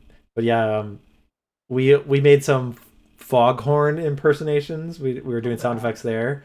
We were talking about. I say, put your city of brass back in your hand. Is that what Mano said? No, not that clever. Maybe next time. That was good. I need to work on that for the next time I run Solfatara Springs. Yes. With pyroclasms in the board, obviously. Yes, that's one thing I decided. That or like a bunch of fire ices and whatnot. Yeah. Whatever, something. Yeah. Yeah, and then I was talking about your sideboard, and it had like a legal theme. There was propaganda has the reference to jail. There's custody battle. So and then Arcane Laboratory is where the DNA test for the paternity test goes. Yeah, and then you can tell it's week 7 of PSS. You guys are digging. Yeah. The well has run dry. And then there's a Words of Wind with all the legal papers flying around. So that's true. We think that's how the sideboard was decided. Yeah, it was a trial theme deck. It was a lawyer theme deck, exactly. All right. Detective Birdman. Or Harvey Birdman, attorney at law. Attorney at law, yeah. Oh, man. All right, cool. Go ahead, Flip. I just wanted to ask, did you guys like talk amongst yourselves ahead of time and kind of decide what you were going to play, or was this still strategy at this point? No, when I brought the deck with Force of Will and like I just thought an Ancestral, I just thought there was no way I could lose, but he had the best deck against that. So he always does. So we kind of agreed to let each other play what we wanted, since we're both out. Yeah. So. Yeah, I mean, I guess that you didn't know what I was going to be on, but I would have felt like a huge dick bringing Mind Slicer to this battle. Yeah, so. He knew that I was going to be on Frostbloom, and then he had told me he wasn't sure what he wanted to play between Mind Slicer and Solfatara Spring. So I banned his birds, and I figured if he brought Mind Slicer, he would crush me, but look like a dick. Yeah. So I was pretty sure he would bring the Solfatara deck. There you go. Right. So I saved a little face and somehow snuck out the win because your deck. I mean, I was telling you during the match. Every time I watch you on PSS with this deck, you're just twiddling your thumbs. Literally, like 2 or 3 lands in play, doing nothing, and your opponent is just like, you have outs to do your thing because they're not even doing anything, and you just don't have it, and you just can't do shit. And then there's games where you like have a lot of shit going on, but they have duress and mana leak and whatever, and your lines and draws have lined up so poorly with your opponents. I've never seen anything like it. You're so due. You should definitely buy a lottery ticket because, Yeah, I mean, I think it's definitely, some of it is just the deck could be built better. But yeah, I definitely feel like when I have had good hands, I've just run into better hands. And then when my opponents have had bad hands, I haven't had the gas to really capitalize on it. So yeah. Yep, that's exactly it. And yeah, your best hands are actually insane. but your good hands still probably don't beat a lot of other decks' good hands because they have real cards in them. Right. I mean, any of the decks that can do stuff like get a creature on the board and counter a spell or two. Right.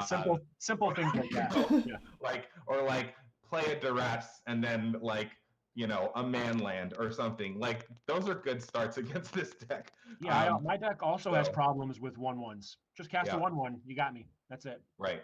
Yeah. So, but this, I mean, when it goes well, this deck can go. It has to go perfect to go off on turn 2, but it can go off on turn 3 with the right, with the right draw. I would say, at least as I have built it, turn 4, turn 5, when you have it is more common.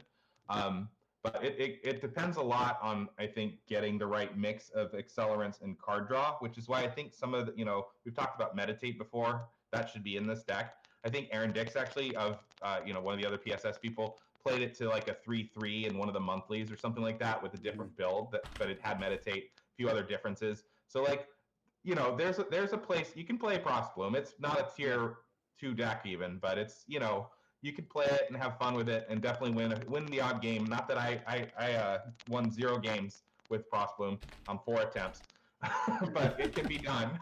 I think. But I think it also, if you look at it in the era that it came out, like in Mirage Block, a lot of the stuff that's good against it just wasn't there yet. There wasn't duress. There wasn't in that block. There wasn't a ton of counter magic that people were playing, at least at the time. And so, and plus being a combo deck, it was kind of something people hadn't seen before, so people weren't really prepared for it, maybe. But yeah, I mean, it's definitely a fun deck to play. I don't regret choosing it and playing it and trying it at all. It would have been nice to have won a game at some point with it, but I did get to win with Tidal Kraken and Arcanus the Omnipotent on board once. Jeez, so that's true. That was a victory. In retrospect, do you wish that you would come a little spikier, or are you happy with the choices you made? I mean, no one wants to go 0-7 and win a single game for the entire tournament. So I'm ready to take these decks into the street and light them on fire. Yeah. I think I enjoyed playing my decks. I really enjoyed brewing my decks more. And I ended up playing a few decks that, like this V deck and Frostbloom. These are decks that people have seen before. But the brewing process was a lot of fun. It was interesting thinking about what kinds of things can you do that are still good, but not maybe you're not going to face Stifle Knot, you're not going to face Slide, you're not going to face Standstill. So you can go a little bit outside of the box. And so I think if I were to do it again, I might ratchet it up 1 to 2 more points of spikiness, right? But not a whole lot. I think I would still, despite I think it's a bad choice to play combo decks in this format, but I think I would still run at least a couple of combo decks. I didn't think it would be, but apparently everybody's just curving out. So I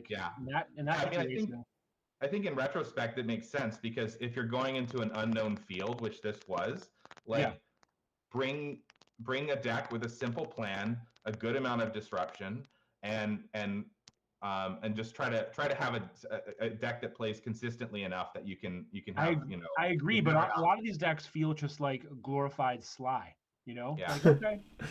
You're right. In an unknown metagame, the first week of Standard, everybody plays Sly, right? Everyone plays mono red or whatever, because nobody knows, and you beat all the decks that are trying to do cool things. And it kind of felt, all right, so they're going to ban all you guys are going to ban all the really good decks, but we can play a bunch of other aggressive strategies that aren't, they're not stock tier 1 decks, but they still curve out and have duresses and shit, and they're going to crush this unknown field. So it felt like a little bit more of that than I expected, obviously, with my choices as well. Yeah. But it was fun as hell. I will say that. I agree for sure. If it was regular PSS like you guys did the first time, I probably would not have joined it. I don't know. I feel like I wouldn't have a lot of fun just bashing tier 1 decks against each other. But this was perfect. It hooked me. I had a freaking awesome time, despite my abhorrent sideboard. But it was still fun, and I could not appreciate more the hard work that you guys have done. I know that this is approaching thankless. I know you guys get thanked, and I've talked about this in the past, but thank you so much. This work you've put so many hours into this shit, and it shows to the people who are paying attention, but it's just not enough people. And I don't know, just thank you so much for your efforts, man. It's been awesome. Thank you. Yeah, seconded for sure. It's been a blast. Yeah. And in the chat, give these guys some love. I can't see the chat right now, but yeah, give them a follow. Give them bits. Give them whatever the cool kids are doing these days. I don't even know what any of that stuff means. Like, I don't know. Like, I'm such a boomer. It's embarrassing. But like, people, I don't know how to do any of the things that people are saying, giving bits. I literally don't know what that means. You know, I figured this out the other day because I don't actually watch a lot of Magic streams, but I watch chess streams because that's the age group I'm in too. Is use Twitch to watch chess players. But if you have Amazon Prime and you don't, you can go to twitch.tv/prime, I think, or maybe it's amazon.com/twitch, or it's something like that. Yeah. You can get a free sub from your Twitch Prime, from your Amazon Prime account, and then you can give it to these guys, and it'll help them run this channel. Okay, before we go, what does that even mean? What, like, you'd have to pay money to sub somebody? Like, I don't understand. Normally a sub is like $5 a month. Okay. But this is free. It's like giving them $5 a month for free out of your pocket. If you run a Twitch stream, you're getting $5 a month for every sub because they pay it, and they probably take a cut, but they take half. Mm-hmm. Okay. Yeah, it's pretty good. If I had it to do over again, I might be Twitch instead of be a Magic player. But who knew that watching people play games would be so profitable? Yeah, right. Shawn, quick question, because I've recently kind of re-indulged in chess. Who's your favorite chess streamer? So I like Chess Bra. So Eric Hansen, and then the other guy, Amon, I forget his last name. But their channel is pretty good. That's the one I watch most often. They also have a few streams with Yasser Seirawan on there, who's like the GM who wrote the books that I like studied the most when I was a kid. And he's on their channel from time to time doing things. And then another one, Hikaru Nakamura, he's fun to watch. Yeah, I watch him. And then I watch on YouTube sometimes a Gadmator. He's entertaining also. I do like his analysis of the games. So, yeah. He's not a GM. He's like I think he's rated around 1900 or 2000, which is more than me still. But he'll look at like GM games and just do 10 or 15 minutes of commentary. It's usually pretty interesting. So. Yeah. Plus his dog is great. His dog is always in the background. Kind of like Flint's dog. Just on the couch. Like and living the good life. Yeah. Can you guys follow super high level grandmaster chess games? I know you can follow them, but like I feel like it's very different than high level Magic, right? You can follow along like the Pro Tour. It's pretty easy to see lines and figure stuff out. But chess, like maybe you just have no idea why they did something because they're seeing 25 moves ahead and you're only seeing 4. Well, a lot of the broadcasted chess in at least that I've experienced is with a shorter time period. Like you might think of like classical chess where people are taking like 10 to 15 minutes for each move and they're thinking things through. That is not usually what I think people are watching on mainstream Twitch or whatnot. They're watching games of chess where like the players have 3 minutes or maybe 10 minutes and sometimes even 1 minute of a chess timer, and it is offset sometimes. Like every move you get like an additional second or two. There's different settings and whatnot, but the pace of the game is a lot faster, so it's almost like a sports match in some senses. Like you still have to have an idea what's going on, but sometimes the games just move so quickly that you're not able to really go into detail of like lines and whatnot. The commentators will do that briefly, and they have to be very good at it to like understand that and keep up with all that. But the stuff that I've seen is they don't go super in depth just because the pace of play actually has been increased so much. Yeah, that's the same as my experience. It's 3 minutes is most common, and then there's also that's blitz, and then there's bullet, which is like a minute or less, and sometimes they're played at odds. So like the higher rated player might play and they get 20 seconds, and then the lower rated player gets a whole minute, and then it's a little bit balanced like that. But yeah, it's when they're playing that fast, it's more about feel and like there's a little. It's fun. Sometimes you'll watch one of the GMs and they'll calculate out this crazy line like instantly. They'll see 10 moves in 1 second, but most of the time, my sense at least, not being inside their head and not being a GM, is that they're playing more on positional things or easier tactics, basic tactics that they're looking at. Yeah, one of the things that's coolest, so I play on chess.com, is if you like have a membership or whatnot, you can analyze your games with a chess engine, and so every match you play, you can say, okay, I'm gonna go back to this, and you can go like move by move and say like, okay, like what percentage was I to win based on like the current position, and then after this move, does it go up or down or whatnot? Or you can say like, when did I make a blunder, which would just be like you're just giving away equity, or when did I make like an inaccuracy, where it's like a decent move, but it's a little bit better to do something else, and you could just like get all this feedback on the games you played just from like a computer, and I think it's so cool. Like imagine if you could just like do a replay for Magic, and they could point out like every saying like this decision you made, like you lost like 0.5% to win because of the choice you made. You should have done this, and like that. I think this is really cool to have such a definitive a thing in a game. I would love to have that in Magic. Honestly, that would be fucking amazing. Yeah, it's pretty cool. It's because I played as a kid, and like I played in like a chess club, but I was pretty casual about stuff. Like I didn't really memorize openings. I just played a lot like through instinct. We did some drills and tactics, but like I was not very studied, and so it's really interesting to see how many resources are available now. Yeah, I mean it's similar for me. I played like in chess club in high school, and I was okay, but I wasn't rated. I never played enough to get rated, and I knew a couple of openings, but almost never stayed on the lines because no one else knows the openings either. And now I do think also the game is different from like when we were younger, just because of the computers. Like if you look, like Magnus Carlsen is kind of they've all played with computers, but he's like the best example, I think, of somebody who just kind of grew up natively with awesome engines to play against and test against and use as part of his training. And there's things, the game, like everything else, it evolves, and so stuff that used to be openings or whatever that used to be commonly played 20 years ago are now like not the way you do it anymore. Yeah, it's pretty weird to think like a game like chess has been around for thousands of years, and then like only recently have our computers been powerful enough to like outperform humans, and it's really changed the game. So okay, that was a little bit longer of a chess tangent than. How many viewers did we lose there? But all of them. I don't know. Everybody's gone. As you can tell, I've been very excited about chess lately, so it was cool to get a little bit of feedback from somebody. So, all right, cool. Thank you guys. Thank you so much, Shawn. I know you went 0-7, but you and Phil brewed my favorite decks of the series. I'm so glad you played Frostbloom. That is the deck that like turned me into a combo player and really made me fall in love with Magic. So it was super nostalgic to see it. So thank you. Mano, thank you so much. Thanks for having us on the podcast. It was fun to watch you play. I'd love to see some of these decks with some slight tweaks. I'll be curious to see if you play any in the monthlies. But thank you again for donating your time as well. Of course, absolutely. Least we could do. We had the easy part. Exactly. Play Magic. Yep.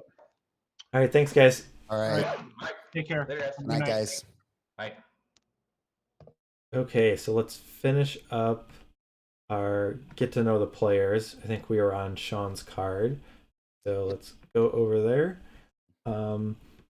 So his cards that he's cast the most: Disenchant, mostly because of Old School, would be why he's cast it so many times. And then if you're just talking about pre-modern, it would be Duress. So that well-rounded black discard spell finds its ways in a lot of decks. So his favorite sport is American football. So I mean, I live in Wisconsin, so I've always been a Packer fan. It's just kind of like a social contract. I feel like anyone who lives in Wisconsin has to be a Packer fan. Go Pack, go. So yes, so I do like. How many football. Packer games have you been to? I've only been to 2. I've been to 1. Yeah. So, but yeah, it's pretty rare that I miss like a Sunday game or something. Or I guess there have been times like I've been in Magic tournaments or whatnot, but I almost always watch the Packer games, regardless of how they're doing in the season. His favorite non-Magic activity, he picked 3: reading, cooking, and as we just talked about, chess. There it is. So those are some good activities to do outside of Magic. Says the most underrated pre-modern card is Portent. What do you think of that one? I think it's picked up a lot of steam. I've been seeing it in a lot more decks. It's not just, Grow a Tog anymore. In the right deck, it's pretty good. I mean, it's no Ponder, but it's a decent card in the right deck. And then he says most overrated card. The chat was talking about this a little when the match was going on. He said Mog Fanatic. He says it's good, it's not insane, it's fine. And yeah, I guess a lot of people, like, you have the nostalgia of like when Mog Fanatic was really good. It would trade with 2 toughness creatures because damage could go on the stack. And yeah, I mean, I would say its stock has gone up to me lately because I feel like I just play against a lot more creature decks than I did a year and a half ago. But it's always solid. The floor of it's not very, is pretty high still. So I think it's a decent card, but yeah, I can see it being overrated. Okay, we'll wrap things up with Mano. So his most memorable game, he says, I'm old AF, so my memory doesn't work anymore. And this is kind of fitting because I think just one of his recent podcasts, he was talking with some of his friends, and I think he made the joke. He's like, that's why I have you guys on, is because I don't remember any of these stories, but it's good that you guys can bring stuff up so that I can jog my memory, or we can have stuff to talk about, because a lot of the episode was them reminiscing on certain things. AF stands for as Flint, right? Yes. The oldest Flint. Yes, and Flint is very old. He's like the old fogey. Old fogey. I got, what was the podcast when they were talking about that? Was that when he had Picula on? No, it was with Jeff White and oh, that's right. Can't remember the other one. Sorry, but yeah, I thought when he had Picula on, they were like going to reminisce about a tournament or something, but then they couldn't remember any of the details or something along those lines. Yeah, that one works too. There's probably multiple episodes that kind of fit that bill, but yeah, maybe it's every episode. Yeah. Sorry, Mano. He says, which card have you cast the most? And he says Lightning Bolt. I'm sure Old School is an influencer of that one, but Mano's been. I mean, also Broken Cube. I don't know how many copies of Lightning Bolt are in the Broken Draft. So I think there are a lot of them. So that also might add to the count of Lightning Bolt. His favorite sport is basketball. I guess we've already kind of talked about that one earlier tonight. His favorite non-Magic activity is golf. I think I asked you this the last season, but I don't remember. Are you a golfer at all? I was growing up. My dad was like a semi-professional golfer, and so by that reasoning, I was, I didn't want to play it, but I did learn how to do it. Okay. Yeah, I worked at a golf course, so that was in high school and then summer college. So I had barely played before that, and then I got to golf on my course for free. So I would be a hack job on the 18 holes that we had there. So I really enjoyed. I took a big appreciation for golf when I worked there. It's weird having something so trivial as just like, because I was on the maintenance crew, as like cutting a lawn, but like our whole crew just had a ton of pride in like trying to keep the course nice, and it's weird because I mean, like, the grass is just gonna grow back, and like some of it's in the greens just grow back in like a day. Like, yep. So your work is almost just erased every day, but it's really cool to like finish and just be proud of it. Plus there's also like other weird things that, like, I would start work at like 5 a.m, finish at 9. Like on the weekends we'd work a half day, and I'd be like, it's 9 o'clock and I've been up for a bunch of the time, and in the summer it's really warm. I'm like, I want to go home and like have a bratwurst and a beer like, like at 9 a.m. And so I didn't know you worked maintenance, so that maybe this didn't come up, because I worked golf course maintenance as well for like 3 summers. And I did all the trimming and weeding and all that stuff too. And I start work at like 5. I think I started like 5:30 every morning in the summer. I have a ton of stories, and I won't go out into too many details, but one of the interesting dynamics is that like I would work later into the season, because there would be the seasonals, which would usually be college kids or high school kids that would work just during the summer, and then there'd be a staff that would be more on, not all year round, because there's Wisconsin winters, the golf course is closed down, but when there's a less busy season, and so you have a reduced staff. But a lot of the staff was old retired guys that were just looking to something to do or just earn a little bit of money. And once all the college kids left, I mean, that's who I socialized with, and I became like really close friends with people of that were just like more than 2 or 3 times the age of me. And so it was really interesting to the social dynamic of getting along with those guys, and it was really fun. So I have a lot of good memories from working that golf course. Sounds about right. Most underrated pre-modern card. I love this answer. I think this might be probably my number one. What I would say if I were pulled this, Ancient Tomb. I've been playing this card recently, and just like in certain decks, the ability to like skip a turn is just so powerful. Like it, and I think Soulful Tire Springs really demonstrated this. The difference between like one turn is really big. It can make a world of difference. The cards like Turf Wound and Solvatara, but even things like Howling Mind and whatnot are just so much better when they come down a turn early.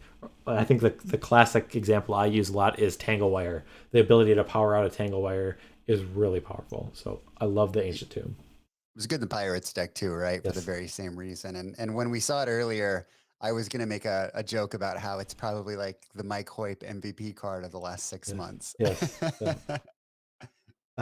He has also said that Tinker is the most overrated pre-modern card. And I think we did talk about this on the podcast that we were on. A lot of people voted that it was one of the most powerful cards. Yeah, we kind of already talked about this tonight, so I won't spend too much time. So that wraps up our players cards.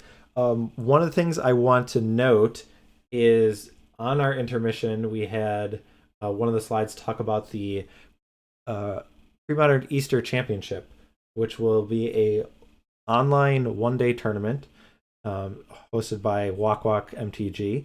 And that will be this Sunday, so Easter Sunday, so that is April 4th. And that starts at, I believe it's 10 o'clock Eastern, and that'd be 16 Central Eastern Standard Time, or Central European Standard Time, CAST. So if you're interested in playing that, that is a good way. If you have the day free for Easter, you want to play some Magic, that's an opportunity. Flint, you are going to be involved in the commentary, is that correct? At least for a little bit? Yeah, I'm going to do some early in the morning. So bright and early for me, while the guys across the pond are drinking some beers, I'm going to be sipping some coffee and doing some commentary before I start my Sunday work day. Yes, and I think I'm expected to make a short appearance as well. So we encourage you guys all to check out Walk Walk MTG. They have a Twitch channel, twitch.tv/WalkWalkMTG. So WAK. So if you're not familiar with them, check them out. They'll have a stream. They're going to do the whole broadcast. Gordon Anderson, Seb, Martin Berlin, I think is planning on stopping by. I think he might be doing commentary as well. So there's more Premodern waiting in the wings just this weekend. So, or I mean, if you just want to watch, that's fine. Also, I think they still have options for people to join in and play as well. So, okay, let's take a quick look at our schedule. So we have our top four is set. Robin is the first seed. He will be playing Gabe as the fourth seed. So that'll be our first semifinals scheduled for Monday. And then Aaron and Andy are the 2 and 3 seed, and they will be playing the later match. So we'll be wrapping things up next week, and the PSS2 will be coming to close shortly. So, but we still have an exciting playoff to finish first before we crown our second PSS champion. So, with that, I guess we'll just close things out. I want to thank everyone for watching. I guess I'll plug kind of what Shawn was talking about. If you're not familiar, Twitch Prime is something, if you aren't using it already and you have an Amazon Prime account, you can link it to your Twitch account, and then you have a free subscription that you can use every month. You'll have to renew it manually. It will not automatically renew a Twitch Prime subscription, but you can subscribe to one person on Twitch for free. It doesn't cost you anything out of pocket, and that's a way to support a streamer. So that's a cool way to do it. Other than that, follows are great. Letting people know any social media, or any feedback, letting me know how we're doing. If there's things that we can do better, we appreciate that as well. There we see a follow. Mano, he's figuring things out. So all right. Now we just need him to hook up his Twitch Prime. So with that, just want to thank everyone. We appreciate all the love and support we get for you guys. We're having a bunch of fun, and just want to say thanks, guys. And until next time, take care. Night, everybody.